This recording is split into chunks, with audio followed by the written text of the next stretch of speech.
Hey guys, welcome back to the Gaming Hub. Today we're talking about a new game from developer Behavior Interactive called Meet Your Maker. As someone who's played Dead by Daylight, I had high expectations for this game, and thankfully, Behavior Interactive has delivered another fresh and unique idea. Meet Your Maker pits you against your fellow players in raids that are both tense and hilarious. As someone who spent a good deal of time tending to the entity's beloved meat hooks in Dead by Daylight, I had high expectations about what developer Behavior Interactive would work on next. And thankfully, they've delivered yet another fresh idea that I can't stop thinking about with a unique first-person action game, Meet Your Maker. Pitting yourself against the creativity and cruelty of your fellow players in raids is tense and hilarious, and hours fly by while building your own playgrounds of destruction and watching players die to them. The options in your tool belt are a little bare bones, the world and story hardly even try to do anything interesting, and there's plenty of bugs and general jankiness that need to be smoothed over. But I've never played anything quite like Meet Your Maker before, and even though it still feels a bit rough around the edges, the fact that it's just so refreshingly different makes me want to spend all my time tricking my friends. Meet Your Maker takes place in a Mad Max-like post-apocalyptic world that's as generic as they come. The flimsy story describes a world that's fallen to an unnamed disease, leaving humanity fighting one another for uncorrupted genetic material to create a cure. You play a custodian, a cool-looking robot with a sword, a grapple hook, and some sweet ninja moves, and spend your time raiding outposts to collect genetic material to bring back to your not-at-all creepy chimera, who insists she has humanity's best interests at heart as she encourages you to murder everything you see. If that sounds like an awfully convenient excuse for you to raid bases, that's because it definitely is, and at least for now, the story doesn't develop at all beyond this vague premise. The good news is, however undercooked the story might be, the dungeon raiding action it sets up for is absolutely fantastic. Divided into two parts, you'll spend your time either assaulting player-made bases to steal their genetic material or building your own deadly fortresses of destruction for your peers to assault, both of which are a blast. Player-led dungeon creators aren't new, Mario Maker being a popular example, but Meet Your Maker's Doom-like first-person shooting perspective downright evil traps set it apart. As the attacking player, you'll pick from a list of outposts randomly selected from the community across 3 difficulties, each of which differ wildly in their average quality and structure. Some creators lack imagination and merely fill their bases with bad guys for you to shoot, while others create confounding mazes overflowing with traps waiting to kill reckless explorers. Since you're a badass robot, you have the advantage of being able to move quickly, especially when making use of the all-important grapple hook and an impressive double jump, and can wield a variety of ranged and melee weapons alongside other gadgets like grenades. Unfortunately, you also can be killed in a single hit from almost any source, which sends you all the way back to the start of the level, a brutal policy of which I'm quite fond, aside from the irritating loading screen that accompanies each death.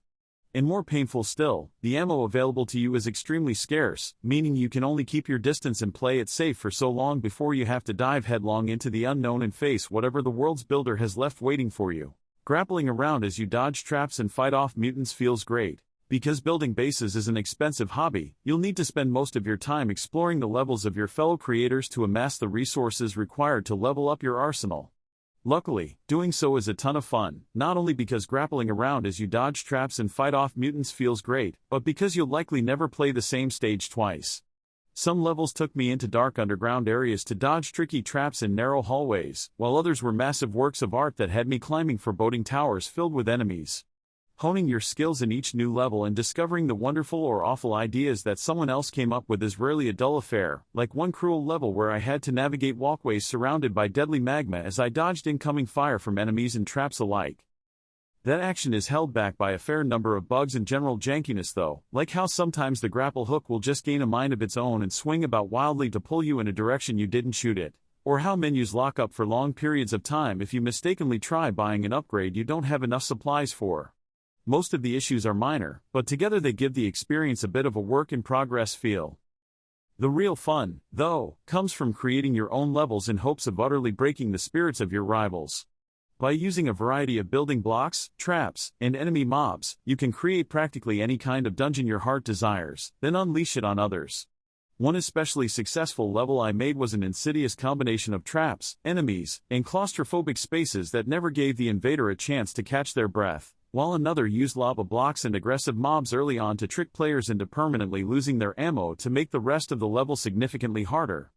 Even grinding through hostile levels as a raider can be useful for building your own, as you discover the kinds of nasty tricks that tend to kill you and then use them as inspiration. Being a terrible person by building monstrous levels can also be incredibly beneficial, too, as you're rewarded for each player death you cause, and can return to your bases to collect the bounty would-be treasure hunters leave behind. As you rack up kills, you'll also have the chance to level up your stage, unlocking additional build capacity so you can make that level even more horrifying.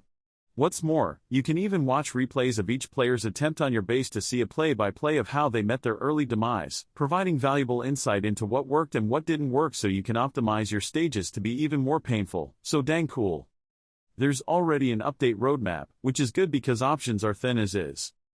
That said, one of the main issues with Meet Your Maker, whether you're building or adventuring, is that your options are quite thin at the moment. There's only 2 playable characters, 4 enemy types, and a handful of weapons. Traps and the modifiers for them are by far the most fleshed out part with 9 options to pick from, each of which is a handful of mods to change how they work, but even those could stand to have a few more options. Thankfully, Behavior Interactive is deploying this with a similar live service model that made Dead by Daylight the remarkable game it is today. It's even already offered a look at the roadmap immediately following launch, but that's good because there's certainly a lot of room to grow. After about 30 hours exploring and building, I'm starting to feel constrained. Meet Your Maker can also be played in glorious co-op in any of its modes, whether it's building your own levels together or storming someone else's. Building remains mostly the same, though it's nice to have another set of eyes and hands to help with the construction process. Adventuring, however, is a markedly different experience, since adding another player carries few drawbacks and has plenty of advantages.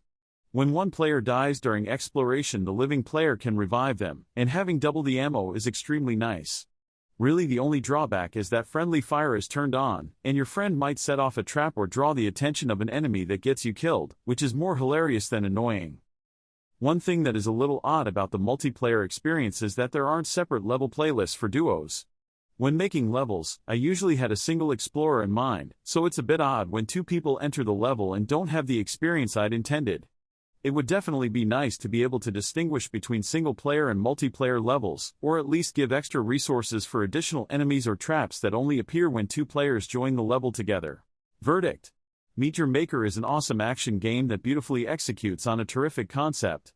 It's missing some depth in its tools of destruction, has some bugs and wonkiness, and its thin story is a big old nothing burger, but as a starting point for another live service game from the team that brought us Dead by Daylight, it's extremely impressive.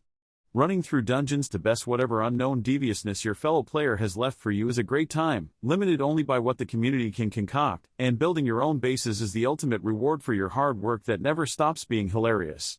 As someone who loves a good heist and relishes any opportunity to watch others fall before my evil genius, Meet Your Maker has been hard to put down.